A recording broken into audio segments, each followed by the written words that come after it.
Assalamualaikum warahmatullahi wabarakatuh. Halo semuanya, perkenalkan saya Rifna Novita Putri dari kelas E Akuntansi S1 dan di sini saya akan menjelaskan terkait dengan satu aplikasi yang sangat berguna dan harus banget nih diketahui oleh seluruh masyarakat, yakni aplikasi Portal Perlindungan Konsumen atau APPK. Apa sih APPK itu? Nah, APPK merupakan sebuah aplikasi yang disediakan oleh Otoritas Jasa Keuangan untuk membantu masyarakat ataupun konsumen di sektor jasa keuangan apabila ingin mengajukan sebuah pertanyaan, informasi, ataupun sebuah pengaduan yang pernah mereka alami di sektor jasa keuangan. Misalnya apakah ada penipuan atau apakah ada ketidaksesuaian dan kendala-kendala lain di sektor keuangan. Nah, APPK itu sendiri bisa diakses pada website kontak157.ojk.go.id. Nah, di aplikasi ini terdiri dari banyak sekali fitur yang bisa dimanfaatkan atau dimaksimalkan. Nah, apa saja sih fitur-fitur dari APPK ini sendiri? Yuk simak penjelasan berikut ini.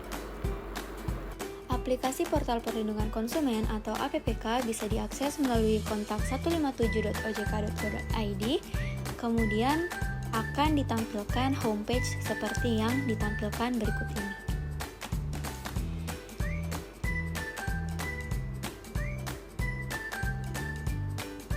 Ada beberapa informasi di bawah terkait dengan pengumuman dan publikasi, serta fitur utama yakni pertanyaan, penyampaian informasi, pengaduan, dan pelaporan tip ISJK. Nah, di garis 3 pojok kiri atas terdapat fitur yang bisa kita lihat seperti tentang kami dan hubungi kami. Di sini merupakan sumber informasi terkait lokasi kantor OJK yang ada di seluruh Indonesia. Misalnya untuk di kantor OJK Provinsi Sulawesi Selatan terdapat di Jalan Sultan Hasanuddin nomor 3 Makassar. Dan terdapat pula kontak yang bisa dihubungi. Setelah itu ada sektor jasa keuangan, misalnya PUJK cabut izin usaha atau pelaku usaha jasa keuangan yang dicabut izin usahanya. Di sini bisa kita lihat ada beberapa hal yang diinformasikan, usaha-usaha apa saja yang sudah dicabut izin usahanya, serta alasan-alasan kenapa dibatasi kegiatannya. Nah, di sini bisa kita lihat terkait dengan informasi tersebut, alasan-alasannya, dan lain-lain. Selanjutnya ada PUJK. Nah, di sini ada daftar dari PUJK atau pelaku usaha jasa keuangan yang sudah berizin per 3 Maret 2023. Di sini dilampirkan beberapa usahanya, 102 usaha yang sudah legal atau berizin OJK. Selanjutnya pada bagian ketiga ada tiketing yang terdiri dari beberapa fitur dan ini terhubung dengan fitur utama yang ada di homepage seperti pertanyaan, penyampaian informasi, dan pengaduan.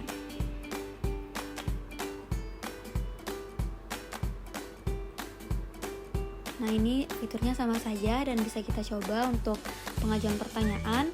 Di sini kita bisa memilih nama perusahaan dan jika tidak ditemukan nama perusahaan yang kita maksudkan, kita bisa klik kotak yang ada saya tidak menemukan perusahaan yang saya laporkan. Kemudian cari jasa keuangan yang produk jasa keuangan yang kita maksudkan. Setelah itu kita pilih permasalahan yang sedang dialami apa saja. Karena tadi kita checklist kolom tidak menemukan perusahaan yang akan dilaporkan, maka di sini kita bisa mengisi nama perusahaan yang dimaksud tadi beserta judul pertanyaan dan deskripsi pertanyaannya.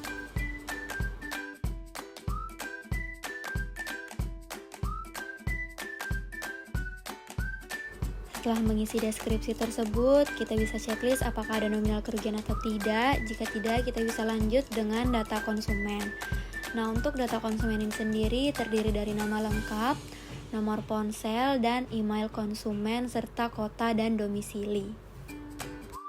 Jika memiliki data pendukung, boleh sekalian diupload juga ya.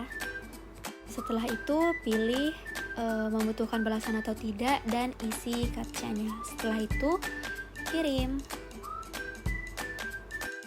Nah, untuk fitur yang kedua yakni penyampaian informasi terkait dengan produk atau layanan di sektor jasa keuangan pada OJK. Seperti form tadi, di sini tentunya kita memilih nama perusahaan yang terkait. Kemudian pilih produk jasa keuangan yang dimaksudkan serta pilih permasalahan yang dialami. Setelah itu, isi judul informasi beserta deskripsi informasi. Nah, perbedaan dengan yang tadi, ketika tadi kita mengajukan sebuah pertanyaan, jika di fitur kedua ini kita mengajukan sebuah informasi kepada OJK. Selanjutnya, konfirmasi apakah ada nominal kerugian atau tidak. Jika ada, kita bisa checklist dan tuliskan berapa kerugian yang kita tanggung.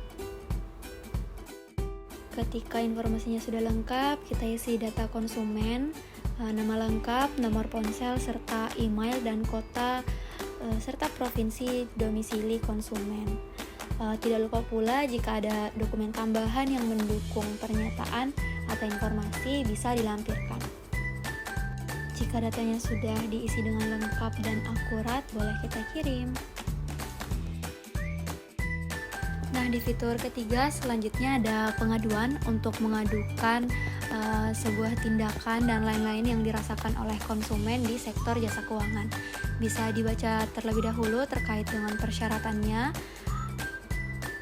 Untuk melakukan pengaduan ini yakni ada alamat email aktif, ada nomor handphone, dan yang ketiga ada produk jasa keuangan yang digunakan, tanggal kejadian, scan identitas diri, scan kronologis permasalahan, dan surat atau scan surat pernyataan yang bisa dilihat contohnya pada